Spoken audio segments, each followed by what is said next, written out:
Hello student, in last lecture we studied about the ways of concentration, ways to determine or measure concentration of the solution and also solve the problem based on it. Now solubility of the solute.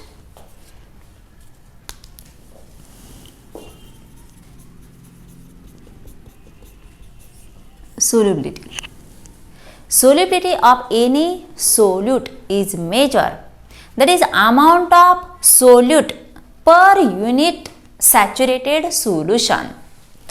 Amount of solute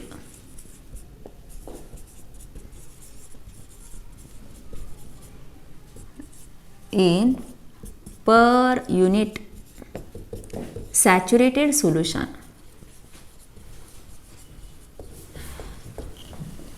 That is solubility. आता तुम्हाला मागच्या वेळी सांगितलं saturated solution, unsaturated solution आणि super saturated solution.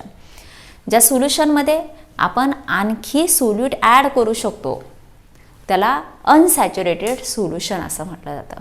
आणि saturated solution म्हणजे given टेम्परेचरला त्या सॉल्व्हंटमध्ये आपण जेवढं सोल्यूट तिथं सोल्युबल होऊ शकतं त्यापेक्षा जास्त सोल्यूट आपण डिझॉल्व करू शकत नाही. म्हणजे सोल्यूट पार्टिकल्स आणि सोल्युशनमध्ये तिथं इक्विलिब्रियम कंडिशन येते, त्याला सॅच्युरेटेड सोल्युशन असं म्हणतात. गिवन सोल्युशनला आपण ठराविक अमाऊंटचंच सोल्यूट त्यामध्ये डिझॉल्व करू शकतो. आणि सुपर सॅच्युरेटेड सोल्युशन म्हणजे जर आपण एक्स्ट्रा सोल्यूट ॲड केलं तर त्याचे क्रिस्टल ॲज इट इज राहतात, त्याला सुपर सॅच्युरेटेड सोल्युशन असं म्हटलं जातं.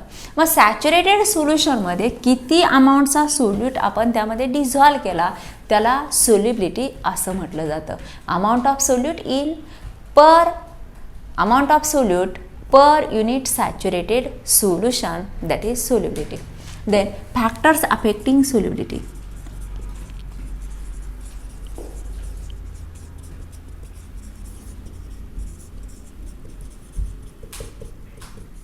Factors affecting solubility. First, nature of solute and solvent. आता प्रत्येक सोल्यूट प्रत्येक सॉल्व्हंटमध्येच डिझॉल्व होईल असं नाही. ठराविक सोल्यूट हे ठराविक सॉल्व्हंटमध्ये डिझॉल्व होतात. That is according to like dissolves in like. That is, inorganic solute mostly dissolve in inorganic solvent and organic solute are dissolved in organic solvent. That is, polar solute dissolve in polar solvent while non-polar solute are dissolved in non-polar solvent. Most of the salts are dissolved in water. Most of the salts are dissolved in water except BaSO4, that is sparingly soluble salt like BaSO4, calcium sulfate as well as AgBr. हे जे solute आहे ते स्पॅरिंगली soluble म्हणजे थोड्याच प्रमाणात ते वॉटरमध्ये soluble होतात, परंतु बरेचसे सॉल्ट्स आहे ते कम्प्लिटली सोल्युबल होतात. आणि ऑर्गॅनिक सोल्यूट असेल तर ते ऑर्गॅनिक सॉल्व्हंटमध्ये डिझॉल्व होतात.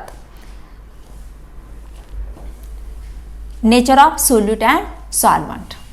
Second, effect of temperature.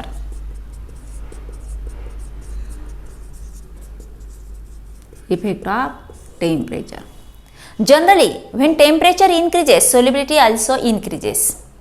बघा, आपण शुगर घेतलं आणि वॉटर घेतलं तर कोल्ड कंडिशनला आपण काहीच प्रमाणात sugar he for example 100 ml इतकं वॉटर असेल तर साधारण 1 कप शुगर आपण त्यामध्ये डिझॉल्व करू शकतो.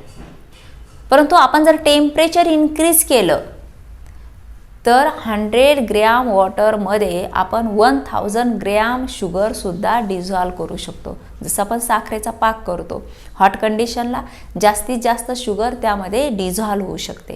म्हणजे टेम्परेचर इन्क्रीज केलं तर सोल्युबिलिटीसुद्धा इन्क्रीज होते. परंतु असं सगळ्या सॉल्टच्या किंवा कंपाऊंडच्या बाबतीत घडत नाही. for NaBr, NaCl and KCl. If temperature increases, solubility slightly increases. Solubility slightly increases with temperature. For KNO3 and NaNO3, it is appreciably increases. KNO3 and KBr and NaNO3, it is appreciably increases.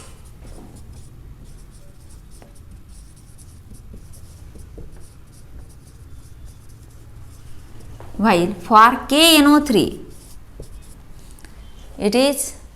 there is a large increase or sudden increase in solubility due to increase in temperature.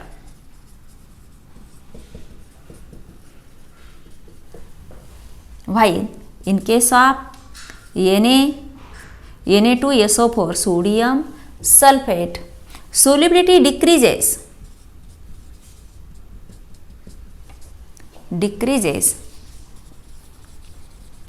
with increase in temperature.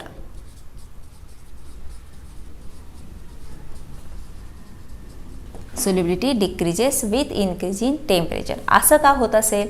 काही ठिकाणी temperature increase केलं तर solubility increase होते, काही ठिकाणी खूप परिणाम होतो, टेम्परेचर थोडंसं इन्क्रीज केलं तर खूप सोल्युबिलिटी इन्क्रीज होते आणि काही ठिकाणी डिक्रीज होते. Because some processes are endothermic while some processes are exothermic. जी हायड्रेशन प्रोसेस आहे, वॉटरमध्ये आपण डिझॉल्व करतो त्याला हायड्रेशन प्रोसेस असं म्हणतात.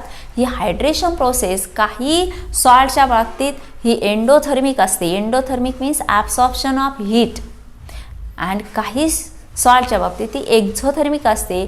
एखादं सॉल्ट पाण्यामध्ये डिझॉल्व केल्यानंतर हीट इव्हॉल्व होते, म्हणजे पाणी ते गरम होतं आणि काही पाणी थंड होतं म्हणजे सॉल्व्हंटकडून, ज्याला आपण सिस्टीम आणि सराउंडिंग असं म्हणतो, सराउंडिंगकडून ते हीट ॲब्सॉर्ब करतं, म्हणजे पाण्याचं जे टेम्परेचर आहे ते कमी झालेलं असतं.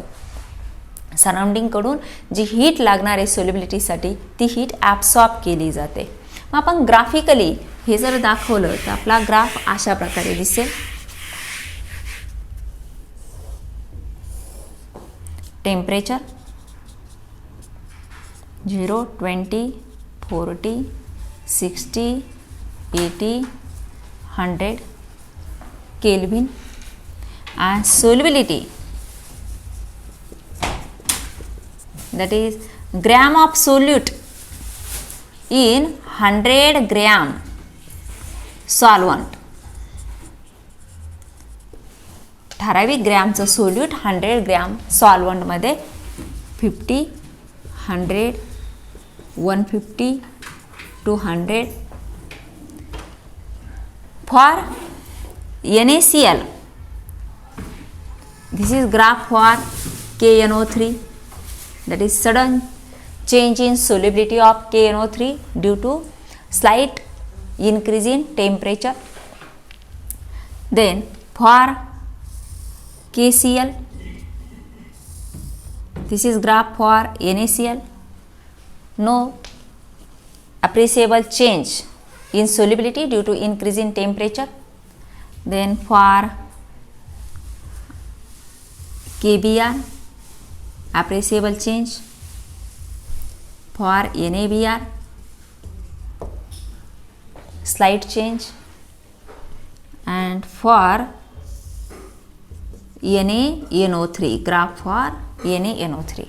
And graph for Na2SO4, there is a decrease in solubility due to increase in temperature. Na2SO4.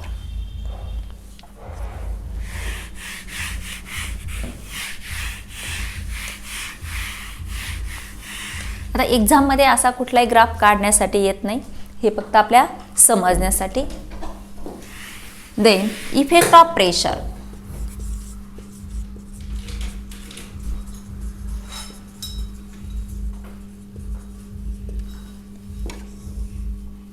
There is no effect of pressure on solubility of solid and liquid solute. Liquid solute, because they are incompressible.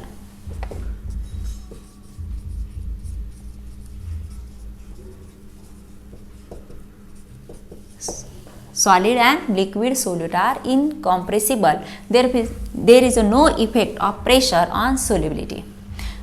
But in case of gaseous solute, there is a large effect on change in pressure because they are highly compressible. And this effect of pressure on solubility of gas is given by Henry's law. Henry's law. According to Henry's law, at constant temperature, solubility of gas is directly proportional to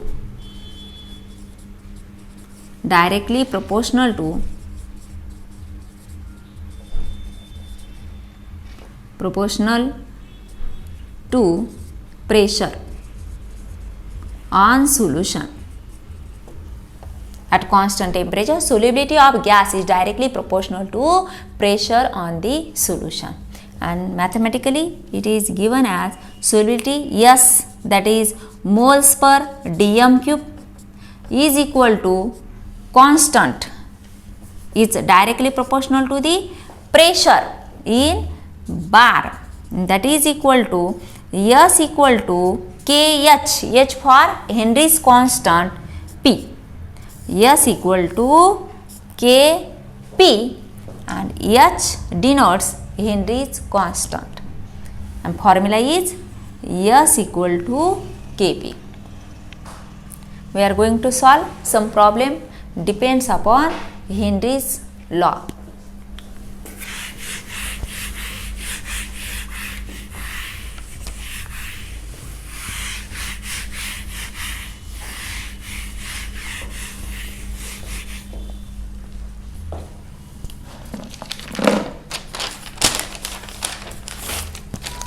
There are some exceptions for Henry's law.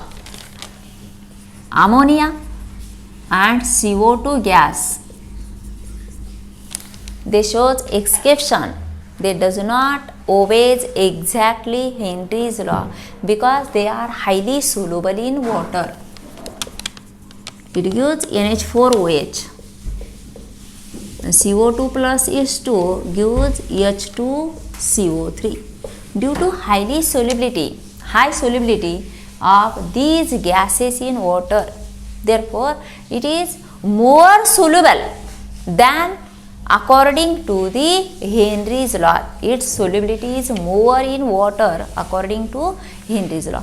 म्हणजे जसं solubility is directly proportional to the pressure, प्रेशरच्या प्रमाणात soluble न होता त्याची solubility pressure आहे त्यापेक्षा solubility ही जास्त असते, म्हणून हे काय झाले एक्सेप्शनल केस झाले.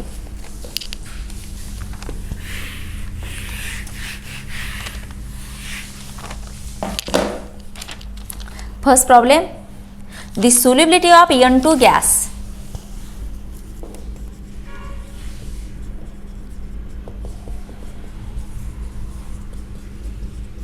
The solubility of N2 gas in water at 25 degrees Celsius.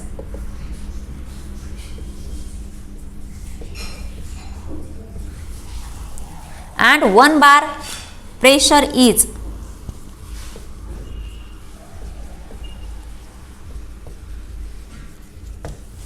pressure is 6.85 into 10 raised to minus 4 moles per liter, म्हणजेच moles per DM cube. Calculate.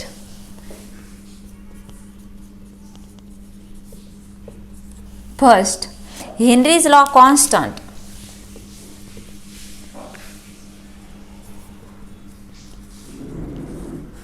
Henry's law constant. And second, molarity of N2 gas dissolve in water. Of N2 gas dissolve in water. म्हणजेच त्याची solubility आपल्याला विचारली आहे. Under atmospheric condition,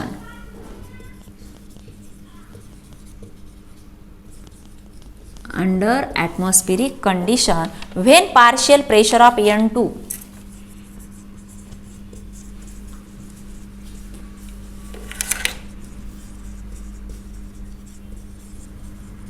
when partial pressure of N2 in atmosphere is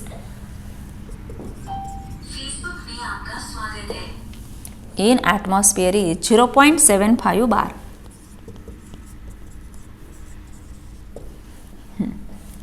काय दिले आपल्याला? Solubility दिलेली आहे आणि आपल्याला दोन टर्म्स काढायला सांगितल्या. एक हेनरीज लॉ कॉन्स्टंट, इथं सोल्युबिलिटी दिली, प्रेशर दिला, हेनरीज लॉ कॉन्स्टंट काढायला सांगितलं. आणि सेकंड केसमध्ये आपल्याला सोल्युबिलिटी विचारली. गॅस तोच आहे N2 आणि इथं प्रेशर चेंज केला आहे त्यांनी. प्रेशर चेंज असताना सोल्युबिलिटी किती असेल? आता हेनरीज लॉ कॉन्स्टंट जो आहे तो एका ठराविक सोल्यूटसाठी ती व्हॅल्यू कॉन्स्टंट असते. म्हणजे इथं प्रेशर 1 बार आणि सोल्युबिलिटी ही असताना हेनरीज लॉ कॉन्स्टंट हा एकच असणार. जो हेनरीज लॉ कॉन्स्टंट जरी प्रेशर चेंज झाला तर इथंही तोच असणार आहे. केस फर्स्ट काय दिलं इथं? Solubility 6.85 into 10⁻⁻⁴ moles per litre आणि प्रेशर दिला 1 बार आणि विचारलं KH. आता केस सेकंडमध्ये सोल्युबिलिटी आपल्याला काढायची आहे. प्रेशर दिला 0.75 बार आणि हा KH जो आहे तो KH हा आपण इथलाच यूज करणार आहे. आता case first, according to Henry's law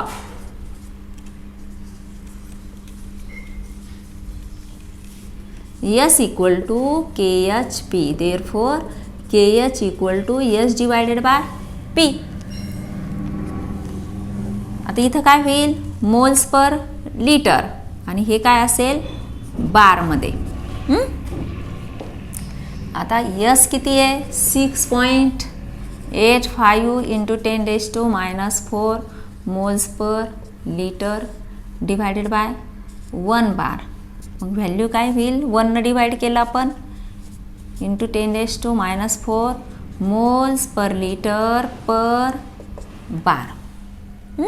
आता हा KH जो मिळाला तोच KH आपल्याला इथं केस सेकंडसाठी यूज करायचा आहे. तर S इक्वल टू KHP. आता KH आपल्याला इथं मिळाला आहे तो किती आहे? 6.85 into 10⁻⁴ moles per litre per bar into 0.75 bar per bar आणि बार कॅन्सल होतील म्हणजे आपलं युनिट असेल मोल्स पर लिटर. आता आपण लॉगनं सॉल्व करून घेऊ. 6.85 प्लस लॉग ऑफ 0.75 आणि हे 10⁻⁴ जे ते आपण ब्रॅकेटच्या बाहेर घेऊ आणि मोल्स पर लिटर आपलं युनिट असेल. आता इथं लॉग येईल. हा 0 पॉईंट कॅरेक्टरिस्टिक 68चा 5 मध्ये आपल्याला बघायचा आहे.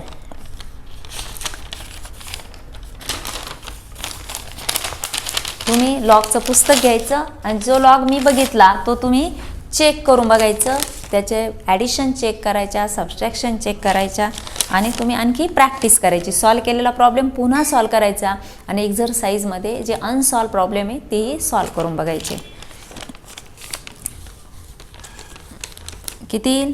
8357 प्लस इथं 0 पॉईंट म्हणून कॅरेक्टरिस्टिक काय येणार? 1 बार म्हणजे 1 मायनस करतो आपण त्यातून 8751 आणि हे 10⁻⁴ वरून घ्यायला विसरायचं नाही. हे विथ युनिट असेल आता ह्या दोन्हीचे ॲडिशन करा. 0.7108 आणि त्याचा अँटीलॉग, आणि हे तसंचे तसं आपण घेऊ वरून खाली 10⁻⁻⁴. तर हे तर 5139. आता यामध्ये 1 ॲड केला तर एक डिजिट नंतर आपला डेसिमल पॉईंट येईल आणि इंटू 10⁻⁴ मोल्स पर लिटर हे आपलं सोल्युबिलिटी असेल. सोल्युबिलिटी इक्वल टू हे झालं आपलं आन्सर. आता आपण सेकंड प्रॉब्लेम सॉल्व करू. Second problem, the Henry's law constant of methyl bromide.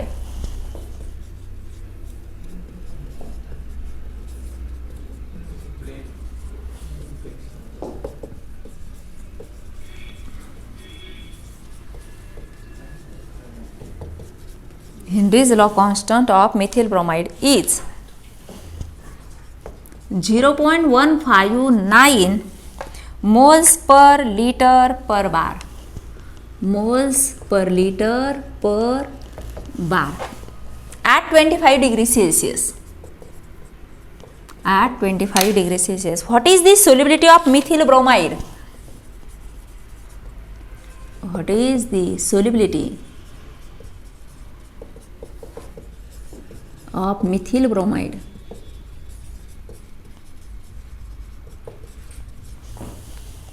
In water at 25 degrees Celsius. In water at 25 degrees Celsius and at pressure of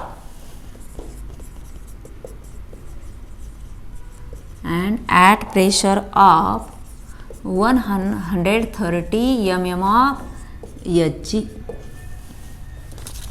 बघा, the Henry's law constant of methyl bromide. Henry's law constant दिलेलं आहे आणि आपल्याला solubility विचारली आहे, प्रेशरसुद्धा दिलेलं आहे. Given data, कधी पण गिव्हन डाटा अगोदर लिहून घ्यायचा, म्हणजे काय दिलं आहे काय काढायचं आहे आपल्याला लगेच लक्षात येतं. इथं KH दिलेलं आहे आपल्याला 0.159 मोल्स पर लिटर पर बार. इथं टेम्परेचर आपण फॉर्म्युलामध्ये कुठे यूज करत नाही आहे. आणि प्रेशर दिला 130 mm ऑफ Hg आणि काढायची ती सोल्युबिलिटी काढायची.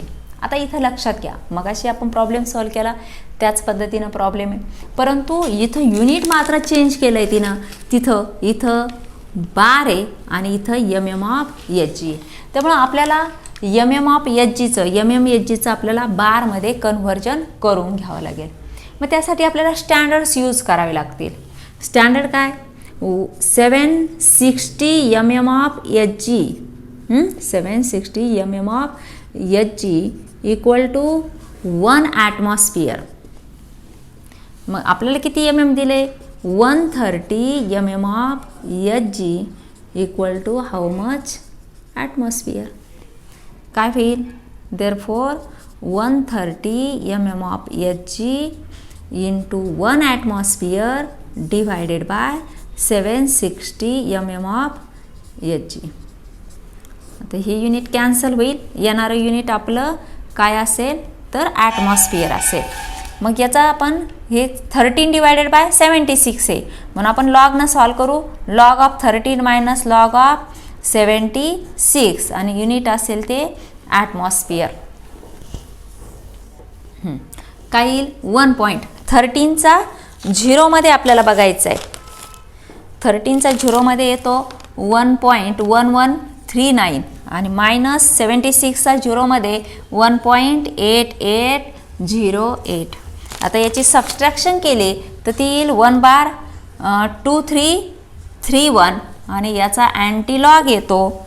अँटीलॉग कसा बघतात, 0.23चा 3 आणि 1 मध्ये तो येतो 0.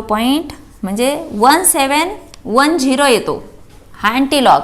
आणि हे 1 बारमधून 1 मायनस केलं 0 आलं म्हणून आपण 0 असं लिहिलं आणि युनिट येईल आपल्याला ॲटमॉस्फिअर. परंतु आपल्याला काय हवं आहे, युनिट इथं बार दिलेलं आहे. पुन्हा आपण दुसरं स्टँडर्ड यूज करणार. 1 atmosphere equal to 1 bar equal to 1.013 atmosphere.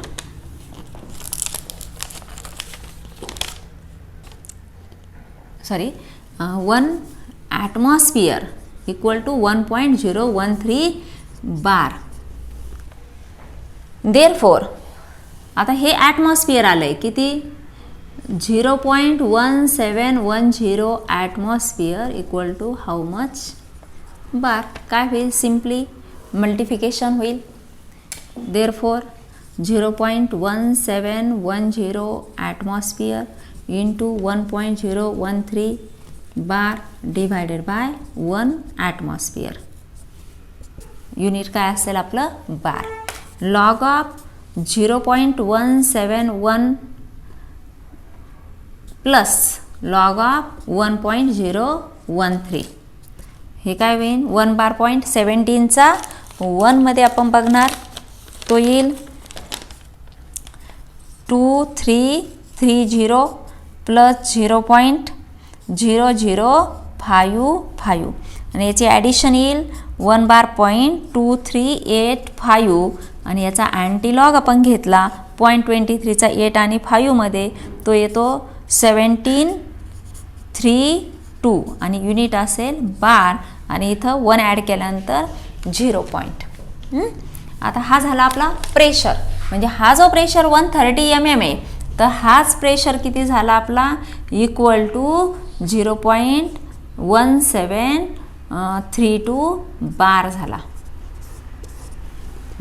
आता आपण डायरेक्ट इथं सबस्टिट्यूट करू शकतो. अकॉर्डिंग टू हेनरीज लॉ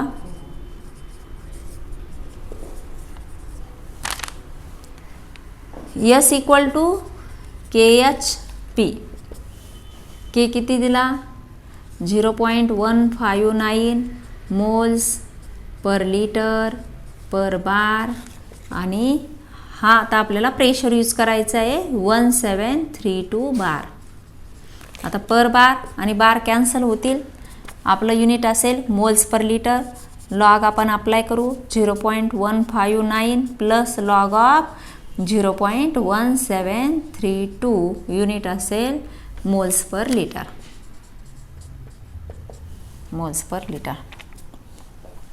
1 बार 15चा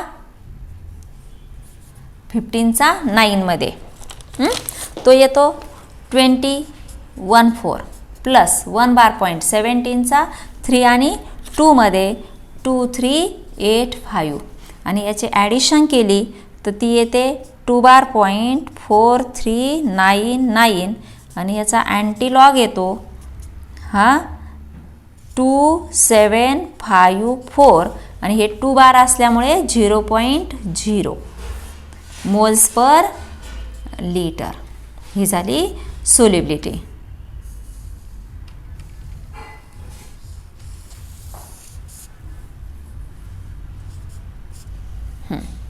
आता पुस्तकामध्ये तुमच्या पुस्तकामध्ये थोडंसं करेक्शन आहे आणि हे झालं आहे 0.275 असं दिलेलं आहे त्यांनी मोल्स पर लिटर. तर हे करेक्शन करून घ्या तुम्ही स्वतः. मल्टिप्लिकेशन करून बघा. लॉग नाही करा कॅल्सी नाही करून बघा. तर हे आन्सर 0.2 नाही येता 0.0275 असं येतं. उरलेला भाग आपण पुढच्या लेक्चरला बघू.